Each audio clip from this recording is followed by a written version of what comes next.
So thanks so much for this invitation to come back to AIDE, the AIDE conference. I admit I have actually not been back to AIDE since 2013, since I was general chair.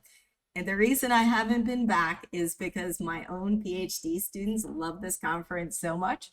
So whenever they have papers, they tend to go, and generally not me. So that it's really a thrill for me to come back and see how much this community has grown. 2013 was one of the first years that AID was actually held away from its kind of it from Palo Alto, California, where it's conveniently close to the AAAI offices. But this looks like a terrific venue, and thank you so much for inviting me. So Seth gave me this kind of daunting assignment to present this amazing 20-year perspective. And the first thought in my head was kind of horror that actually it has been 20 years. And I thought back, and it was 20 years ago in 2004 when I had my first paper on games published, not at AID, but a conference, BRIMS, on modeling and simulation for military training, which was kind of the most serious, kind of the most acceptable serious application for games at the time. So for me, basically, my love of games stems back to 1987 when I first started playing Dungeons and Dragons back in the first edition days. And so that is kind of my personal motivation. I tried to assemble the slide, and I thought initially I'd have cool videos of all the games that myself and my PhD students have worked on. But unfortunately, what I mainly discovered is that over 20 years, video codecs changed a lot. So when I was trying to resurrect some of my students' videos, it didn't go so well. So I opted for this kind of simpler presentation of the games that I worked on. I personally, during my PhD, worked back in Unreal Tournament, which several of my students have done stuff in, and also Dungeons and Dragons. And I've had students work on a variety of games, EVE Online, Rush Football, Trevian. We worked on this mysterious game called Game X because our sponsor wouldn't tell us what game platform it came from. Of course, we've done StarCraft work. I'm going to talk a lot about our work on Minecraft. I have a student who's worked on this new game, Generals IO. And currently, I have another student who's kind of returned to the beginning and looking at chess, a very classic game. But thinking back about why I personally like games, I'm most interested in the teamwork aspect. And it's very important in Dungeons and Dragons to have that great team to avoid the dreaded TPK, the total party kill, where things go disastrously badly. So that in kind of the best moments, it's amazing. So you can see the picture of the amazing smoothness, everyone's rowing together. And then the other bad days when everyone in the team tries to do something different. And so I included my abstract, a more serious quote by Andrew Carnegie about how important teamwork is. But in the context of games, we love playing with other people. We love cooperating with other people, but it can be frustrating. So my talk is an effort to understand that. Now, particularly during COVID, we all started working in these highly distributed teams so that there are a million technical tools out there. Most people use Slack and Discord very regularly. We all work on video conference a lot. We all do a lot of file sharing. And in some cases that this has made the teamwork process better and quicker, but in other cases, it's just made it more frustrating. So the technology has helped, but only to a certain extent. So my work often has been in detecting dysfunction. So really what we want to do, and some of the more serious aspects of my work have been looking specifically at software engineering teams. So looking at the software engineering team and then trying to tell whether they're going to be the awesome Avengers-like team or whether they're going to be the puzzle team that's just kind of haggling about which way the parts go. So that has been the focus of a lot of my work.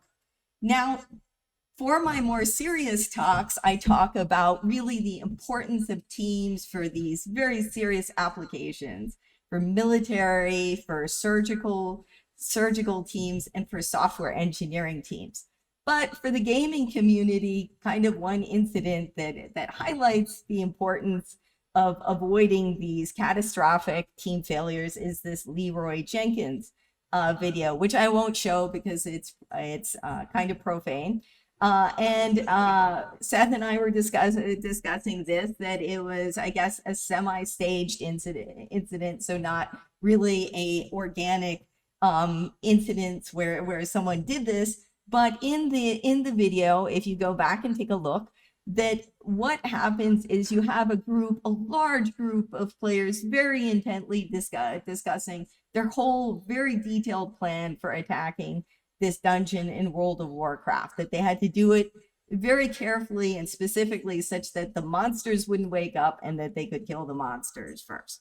But one of the players, Leroy Jenkins, abandons the team plan, runs into the room, wakes everything up, all while yelling Leroy Jenkins. So that's kind of the classic example of team dysfunction in games.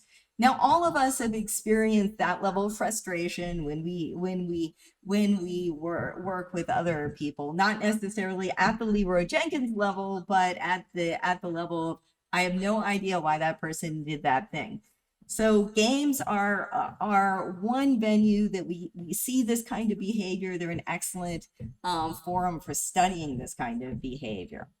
So in the beginning, when I started looking at this in 2004, studying human games is extremely difficult and unfortunately involved a lot of tedious work, kind of transcribing and hand coding things is really, truly awful. So that there is a lack of good data sets. There is very little ability to do real-time monitoring. Unreal Engine was one of the better ways that we could track what multiple people were up to. We looked at relatively simplistic coordination problems. And then generally that we also had a hard time recognizing what individual players were up to. So then that made recognizing what the team was up to really, really daunting. So what I'm going to do is I'm going to go through and I'm going to talk about a lot of my work in this area, but I'm going to give you, rather than doing this going in technical depth, I'll give you kind of a short snapshot, and then I'm going to tell you, what was good about the work and where it was limited to help you get a perspective on this area. So when I wrote my PhD, I had this really nice classical formal model of how teams should work. And I looked at a lot of agent team problems, and I developed this whole activity recognition system. And the neat thing about my framework, which hadn't really been done before, is it acknowledged that team composition changed over time, so that everyone could start working together as a group, but for any complicated task, you'd butt off and have these sub-teams. So really what you'd have is this case where you had kind of each of the players, in this case, abstractly, we called them agents, and that they would be executing behaviors, but then they might change teams. So a team of 4 might break up and become 2 teams of 2. So in order to understand what the agents were up to, we had to be able to both map agents to teams and to be able to map those sub-teams to behaviors over time. And we did this using kind of a series of cost minimization like techniques. So really kind of by making some simple assumptions, kind of minimizing the number of changes in assignments, we could do reasonably well in a number of problems. For understanding high-level behaviors, we assumed that there was some kind of formal plan library that governed these team behaviors, and that our job was to be able to recognize it using a process of multi-agent plan recognition. And that would take us to kind of success, in which we would understand globally what the team was doing and individually what the different players were doing. And as you can imagine, looking at this very formal framework, a lot of this initial research was run entirely on synthetic data. So I had kind of a synthetic data generation, and that we read some textbooks on how military teams operated, and we kind of generated synthetic data, and we were able to recognize it. reasonably well, even in cases where noise was added. However, doesn't end up being a good model, as you know, of how teams work in the real world. So when you kind of got into the real situation, it was very difficult to apply these formal ideas. But at kind of the end of my PhD, I thought about, well, we could do a study a little bit on teamwork and not really assume that players had specific actions, that we knew all about this in detail, but to assume that players were following a certain level of rational policy. So I did some work on looking at this problem of policy recognition.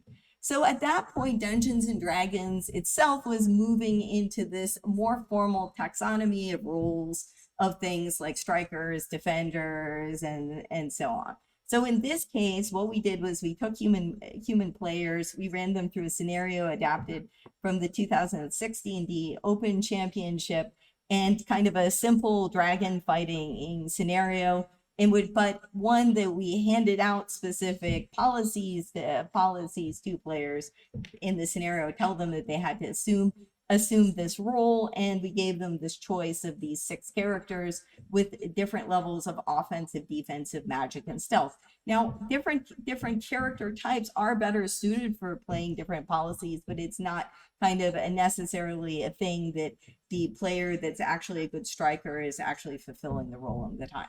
So we looked at the question in this more realistic data set, how would we be able to recognize reliably which role the players were assuming?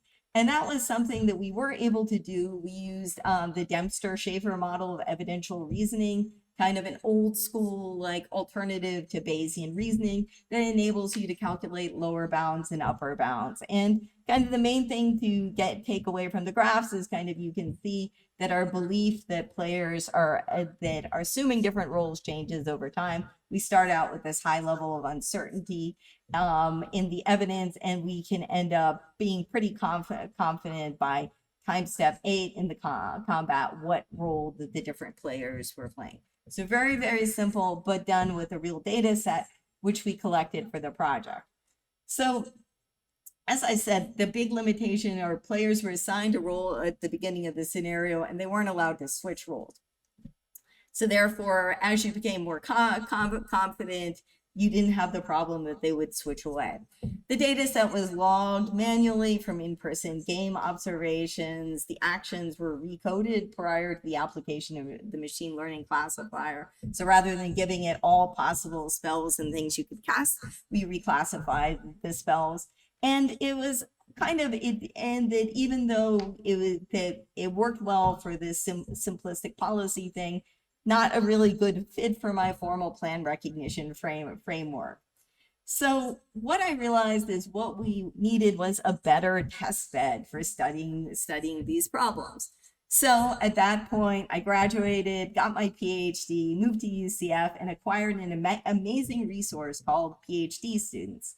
So that enabled me to task my first PhD student with building a better test bed for studying multi-agent plan recognition. And the test bed that we came up with was based on a open source football game, American football.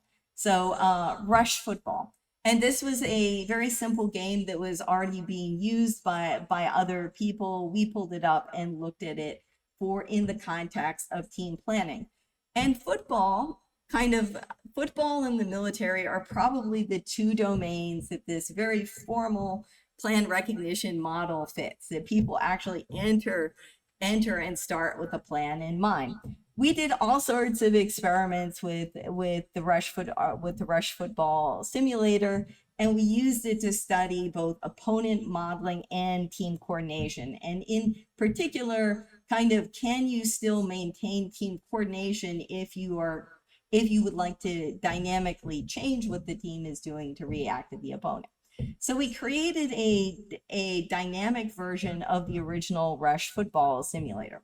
So the original simulator was good enough to help us in certain things. It came with a library of formations. It came with a starting playbook of 40 or so plays, but it enabled us to kind of do lots of experimentation on making better and different plays, and also looking at trying to create a more unpredictable game that would change what it was doing. So we experimented with the idea of kind of changing the plays slightly mid game. So we had the case where the play would begin. Essentially the human player would pick, essentially select a play. If we were unhappy, we'd also select a play. If we were unhappy with our choice of play after we recognized what they were doing, we tried to tweak what different teammates were doing. So we tried to figure out, kind of improve our play to respond better to what the opponents were doing. For this, we used UCT, and we did a lot of experiments about looking at UCT generated plays. And in particular, one thing that we realized was that changing all of the members of the team in the scenario, adapting them, does not work very well, because it induces coordination problems. Even in this case where we have really, really nice control over all of the players on our side, we still end up with coordination problems.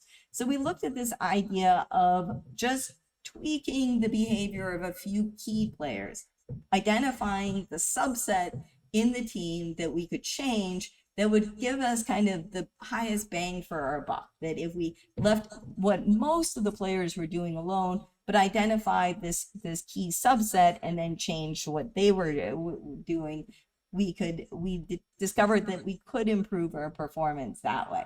And we looked at a few different ways of identifying who those players should be. We talked to some domain experts, but mainly what we did was we used lots and lots of historical data from the plays. So we looked at we looked at essentially the workflow, kind of which players touch the ball. And then we also looked at this big distribution function over player movements in our historical game data to figure out kind of these candidate groups. So candidate groups would form this key subset. We would tweak them in response to what the opponent was doing, and we saw that that improved our yardage. So this was a really neat test bed, and my student who did this work, Ken Livieres, did a lot of work on it, and it was really very interesting. For us, it was a valuable source of data. It was a good test bed for studying coordination and opponent modeling. But again, when we tried to generalize it and take it and be like, let's look at using this for understanding human teamwork, we found that our test bed again fell short. So basically if we had a human playing, that they would play only as kind of the single opponent player. It didn't really get at this concept of human teamwork. So we realized that we needed more data drawn from humans, and in particular, more data drawn from humans talking to each other, because that's really, really important for understanding teamwork. So at that point, I became actually pretty depressed, because I realized that the logistics of trying to bring a human team into your lab and trying to get 3 people to come in at the same experimental time slot and do experiments was daunting. So we started casting around for other data sources, and my students became really excited about these large scale games, these kind of games that mix some elements of gaming plus some element of social networks. So we started doing lots and lots of studies of these game social networks, and this enables us to get really closely to these questions of influence and social capital. The social media analysis community has developed many, many techniques for doing this kind of work. We did look at things like community detection, which enables us to identify kind of these core groups or alliances in the network. We looked at influence maximization. We looked at link prediction, which also enables you to, at some level, do action prediction. So we had lots and lots of data, but in some sense, less tightly coupled coordination. Really what you saw were these shifting alliances and coalitions between players. So we did a lot of work on this one data set from the Trevian browser-based game and also work on this mysterious game, Game X, which we were provided data to. But basically, in this kind of work, that a lot of it is just doing these observational studies in the wild. You have kind of this very, very large data set. You can clean it a little bit and then look at what players are doing over a period of time. So we looked at different things like attack patterns and communication patterns and economic patterns. And the Trevian network was not that different from many other online game frameworks that you can analyze kind of the importance of different players by looking at their centrality in the social network. So this is kind of a simple analysis of the degree centrality across different layers of the Trevian game. So we wanted to understand the relationship between attacks and trading in Trevian alliances. So this enabled us to study some kinds of human behavior. You can scale to large groups, and it was very nice because there are a lot of formal models out there that work well. In particular, we used one, multiplex networks, in which we made many network layers, in which each network layer essentially was kind of a different action type in the game. So we'd have a trading network, we'd have an attack network. The multiplex network enables us to do walks between those different network layers. And we tried to understand kind of these questions of cooperation, who's working with whom, influence, social capital. However, this, again, it misses a lot of this teamwork issue because teams are very different from other types of alliances. In most of these games, I didn't have any sense that the players knew each other well or talked to each other much. You get these very noisy data sets. There's a fair amount of churn. And that actually, often we found that the communication and the gameplay are not closely coupled. So you have these kind of talkers in your network that are generating a lot of communication data and not doing very much of the actual playing part, because people join these games for different reasons. And so we decided, really, still, this has given us the volume of data, but not necessarily high quality data. So we wanted smaller teams and higher quality data. So that brought me to actually kind of a point in 2019 that we were funded by this project from DARPA called Artificial Social Intelligence for Successful Teams. So for this project, DARPA essentially conducted a very large scale study on hundreds of Minecraft teams, and they collected data across multiple modalities, including audio, video, and like physiological sensors, like FNIR. So a kind of broad data set of essentially groups of players, human players, in groups of 3 doing different coordination tasks in Minecraft. And the goal of the project was really to look at the question of human machine teaming. How can we create an agent that will help improve teamwork? So that instead of thinking of a proactive assistant agent for a single person, think of it as an assistant agent across the team.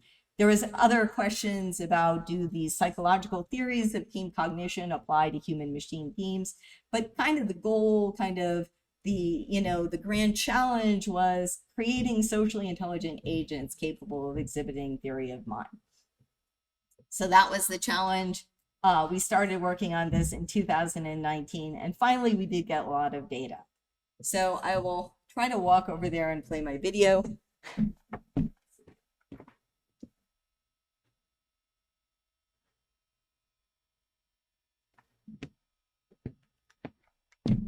So this just gives you an idea of our relatively simple search and rescue task conducted in Minecraft. You had each of the team members were assigned at the beginning these specialized roles. What you're seeing in the video is the operation of the medic. It's kind of funny. It looks like the medic is chopping down the victim. Actually, that they are healing the victim with the application of the healing pack, and then they have to go and scout some more. And it was done with these teams, artificially constructed teams. The 3 players didn't know each other initially during COVID. All interactions were conducted over Zoom, but they did allocate specific periods for team discussion. So it gave us finally a very large data set. Then after we got, actually I should mention, where can, if this interests you, where can you go to find the data set? So all the teamwork experiments were conducted by Arizona State University. You can go to their data repository to find it, and you can see that they have over 2,000 files and 300 gigs of data. So finally, we had a lot of data.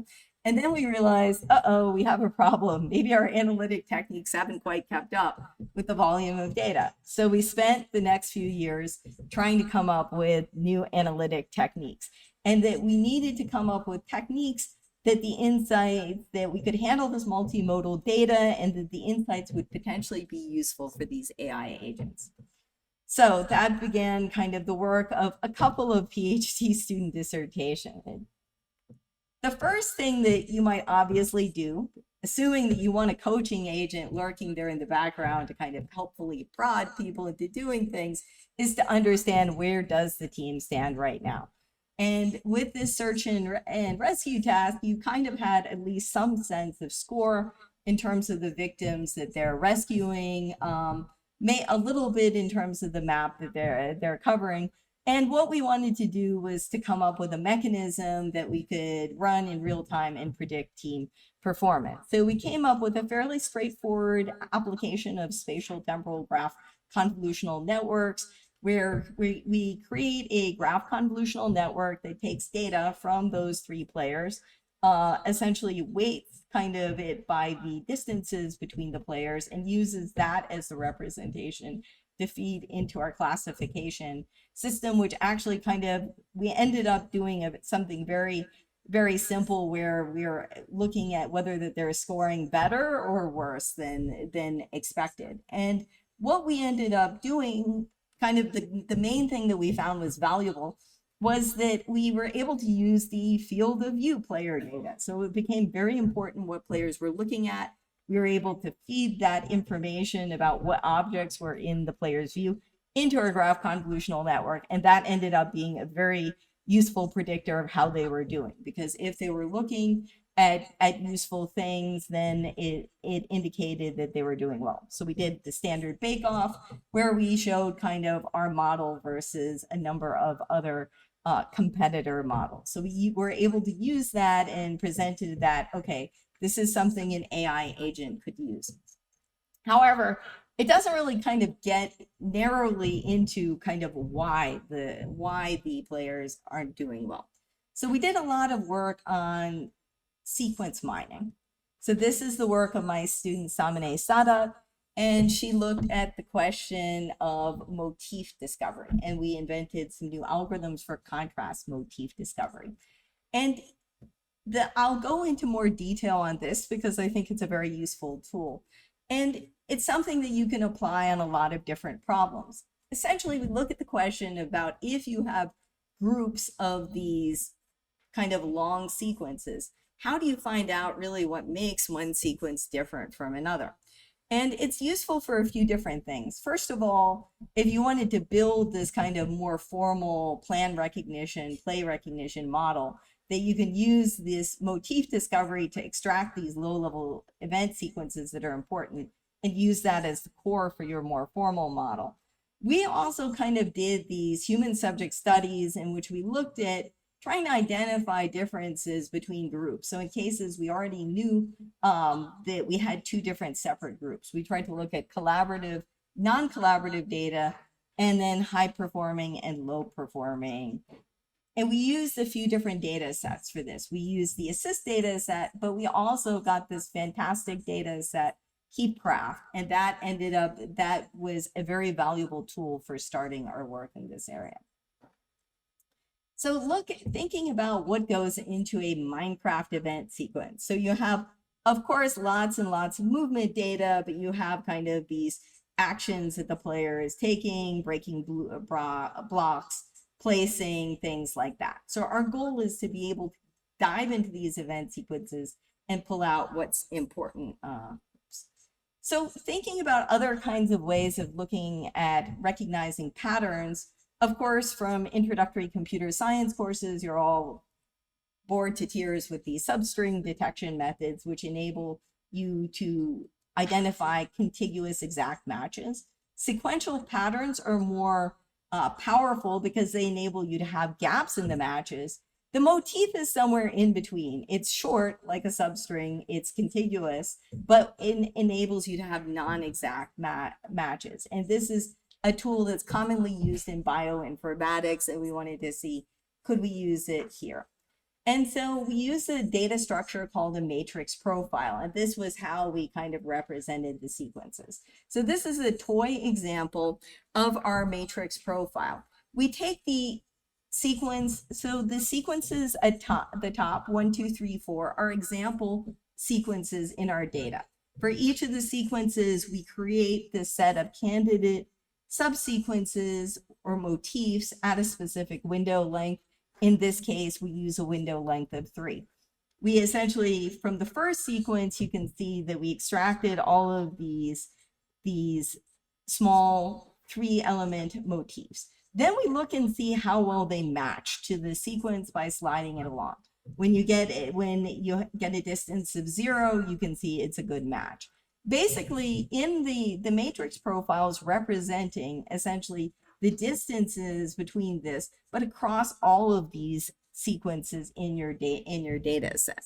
So I won't bother going through this, but the matrix profile makes this process of kind of doing these repetitive searches a little bit more efficient. But for kind of a specific window length, we create a lot of these candidate motifs.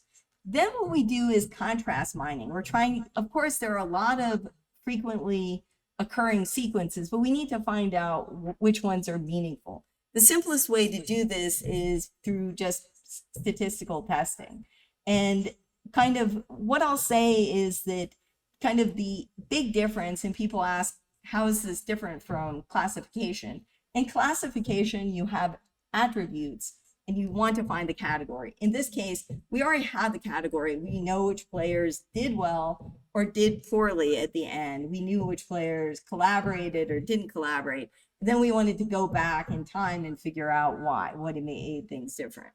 So in this case, what we do is we do this process of finding these frequently occurring subsequences, but then essentially we select them as motifs only if the average distance to the sequences in their group is lower to the distance than the distances to the sequences from other groups. So here's a quick example of this. We have sequence group 1 and sequence group 2. In this case, we go through our process and we look at a number of window lengths and we find a bunch of candidate motifs that occur frequently: orange, yellow, and gray. The gray motifs occur pretty frequently in both sequences, so basically we should ignore them. And this is kind of the problem with a lot of the sequence analysis, that there's a lot of junk out there. We drop them. The contrast motifs are the ones that occur with greater statistical frequency in one group versus another. So we went back to the HeapCraft data set, which we used while Assist was still ramping up. We took 2 months of data from 45 players, and it was very lovely because they actually had people label the actions, which made it a fantastic data set. And we also did some level of simplification where we eliminated very long consecutive repetitive event sequences with a single event. And that way we're able to jump into the core of it and find out really what is it that people are doing when they are fighting? What are they doing when they're mining? What are they doing building? And this is a little bit different than the very formal plan recognition model I gave you at the beginning, because we came to this in this bottom up kind of way.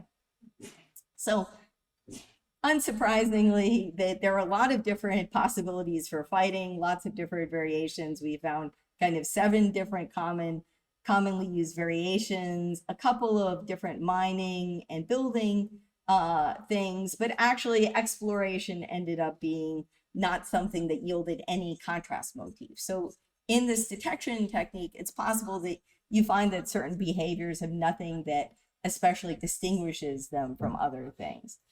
So then what we did was we also did a further look at the HeapCraft data set, and they collected great data on collaboration.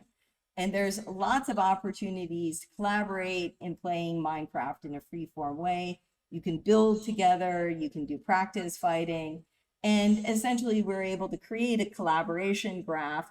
In this case, the node players, edges collaboration, and the thickness of the edges is the duration of the collaboration.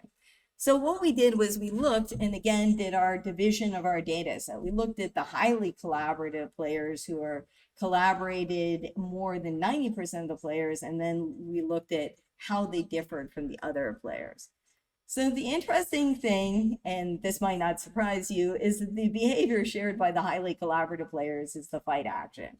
So what often that people seem to do is that they do various kind of play fights or fun tournaments, and that it represented the preponderance of why they spent time with other people. The kind of one thing we were able to show is we definitely outperformed existing sequence mining methods. There's a very common one people use, prefix span, totally failed to complete. There was no contrast motif that was found that unified the less collaborative players. So again, back to the theme, there isn't always something that binds the groups that you choose together. So armed with this idea, we went back to our assist data set and we looked at different player differences. And one of the things that we found was as players were doing this search and rescue task, and as they ran around, that they had different orders in which they attacked this process of rescuing, triaging victims. So we started looking specifically at those sequences. So we looked at kind of the differences between the high-performing participants, the teams with score in the top 30% versus, again, the low performers. And what we did was essentially the triage order motif is really looking at the orders that they choose to help victims on the map. So you can see kind of this motif shows these first four victims that they rescued. And so we collected a lot of data on the teams and how they proceeded with this triaging task. And what we found was, again, interesting. We didn't find contrast motifs for low performing players. So my student and I we were like, this is interesting that our method is good for detecting similarities between high performers, highly collaborative. Why is it failing in this other case? Turns out that economists actually have thought about this a little themselves. There's a principle called the Anna Karenina principle from the first line in the novel by Leo Tolstoy. Essentially, all happy families are alike. Each unhappy family is unhappy in its own way. So basically, a deficiency in one factor, one family relationship may doom the endeavor to failure. There are lots of possible deficiencies. Success is achieved by avoiding all these deficiencies. So in our Minecraft search and rescue, the high-performing participants were all alike in certain ways. We could very reliably find that out. Low-performing participant teams did things that they failed in many, many different ways. So one kind of our takeaway from that is that maybe that one of the things that kind of is commonly pushed forward is this idea of detect dysfunction and remedy. And it seemed to us that actually more the opposite. It's actually easier to detect when things are going well and stay out of the way of those teams. So that was something that we brought and suggested to the developers of agents for the Assist project. So this is software that we've put out. If you're interested in it, check it out. The final work that we did was we did a lot of work on studying team communication. I won't go into all of it, but in the Assist game, you have these three players, they're talking to each other. They're assuming these different roles, the medical expert, engineer, search expert. We did a lot of work on studying kind of how these patterns changed over time. And we focused in on one specific thing, in particular, the usage of dialogue acts. So how much different players use statements, questions, opinions. So we looked at the use of dialogue acts in particular for predicting team conflict. And this was something that's commonly measured in these formal studies by doing a post-task questionnaire. So you can do these conflict questionnaires, identify how much the players agreed with each other. Of course, for the purposes of coaching, this is too late. After the point when people are are doing their after action review of how much they hated the other players, it's too late. You want to be able to do this faster. So kind of the previous work in this area has focused, of course, on sentiment analysis. And then a second idea, entrainment, which is the idea that when you're cooperating well with a group of people, you tend to mimic each other's words. And there's a phenomena known as syntactic entrainment, by which if other people in your team use verbs a lot, you will become a verb user. So this is something that people have studied, polarity, sentiment, entrainment. We decided to look at dialogue acts. So we're looking at this kind of how much people are questioning, and in particular, how much people are acknowledging and responding. So we looked at developing methods to predict this team conflict as early as possible. I won't talk very much about our dialogue act classifier. It's a pretty standard tool. Essentially, it's taking in a sentence and it's putting it into one of these 40 different groups: statement, opinion, statement, non-opinion. In particular, we were looking for this cycle of question and acknowledgements. So we looked at a few different data sets in addition to our own assist data set. That there is a Teams corpus collected at University of Pittsburgh, also done with collaborative board games, which ended up being very useful, and some more serious data sets on military and software engineering. And we took a look to see how our kind of improved classification system that uses dialogue acts does at this task. And in particular, looking at these early teamwork phase, middle teamwork phases, and late teamwork phase. Because in order to provide AI coaching, this has to happen early. You need to be able to get there and be able to offer guidance early. And the nice thing is that we found that even though sentiment works very well, it's better at the end, after you've seen everything. Dialogue acts, how well this kind of turn taking these groups of questions and acknowledgements enables you to tell things early in team phase. We also did some kind of more theoretical work, which I'll just mention. Teamwork data sets are often super small, that only about 100 examples.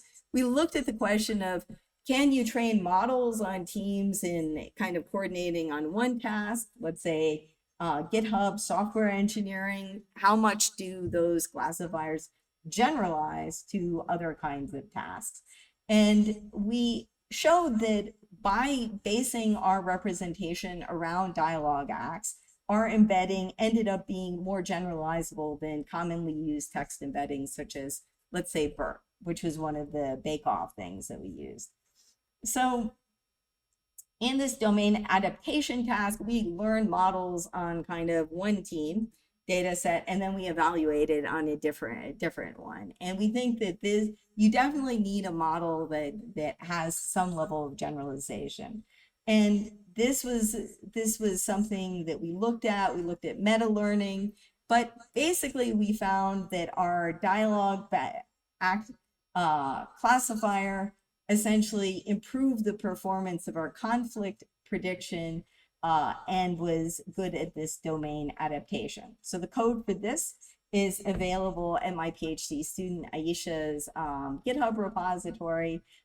So what we found is that using essentially the dialogue acts gave us good generalization. We could also improve that by doing a task-specific synonym replacement. But we've put the tool out there, and our current work is on creating easier versions of our tool for social scientists. So the wrap up on the ASSIST program, which finished our work just finished this summer. It was one of the most ambitious teamwork studies ever performed in terms of the amount of data collection. It led to the development of many new analytic techniques.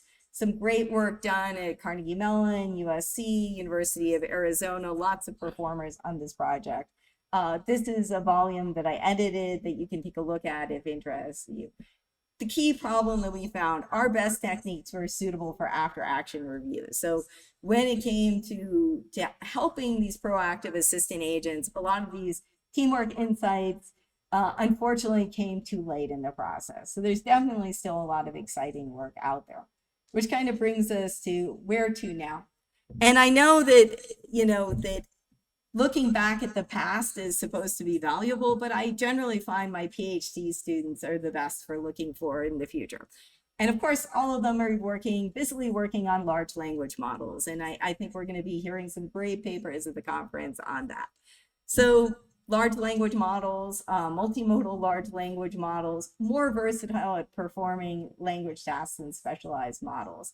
We haven't really done a bake-off on the newer LLMs versus our dialogue act, but I'm sure that with the right prompting that we could probably outperform our dialogue act classifier. They're also very successful at some of these theory of mind tests. So kind of to the question of creating AI elements that have theory of mind that are good at inferring what their fellow teammates are doing.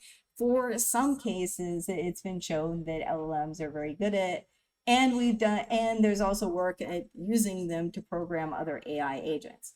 So in theory, this could be a silver bullet, bring us into kind of the next zone. There's definitely areas of improvement. I have a PhD student looking specifically at explainability. Often we don't know what these models do. And also they really lack this sense of team cognition, context windows, and so on being short. They don't have that much recall on it. So talking to them is not really like talking to your team members, which kind of brings me to my last statement. So when I first started work at UCF, I had a conversation with another AI faculty who was interested in painting his grand vision on evolutionary computing. And he was saying, by the end of my career, I want to see all these great evolutionary techniques happen. And he was asking me what I thought my grand vision was. And I was feeling like uninspired at the moment. So I kind of said the first thing on the top of my head, which is that when we play Dungeons and Dragons, and my friends are late and so on, that, you kind of wanted that this AI agent that could step in and play for your friends, jump in for a few rounds and be the co-pilot. And the AI systems that we had at that point when I had that conversation in 2007 were nowhere near that. And I wasn't sure that I'd ever quite see anything like that in my academic lifetime. But looking at the amazing work that's been done on large language models, occasionally that you believe that yes, that this is creating something that at least for a short period of time could act as an assistant or a surrogate or so on. So we are hopefully on to this future, not just human teammates, LLM teammates. And so anyways, I will end here and take questions. Thank you.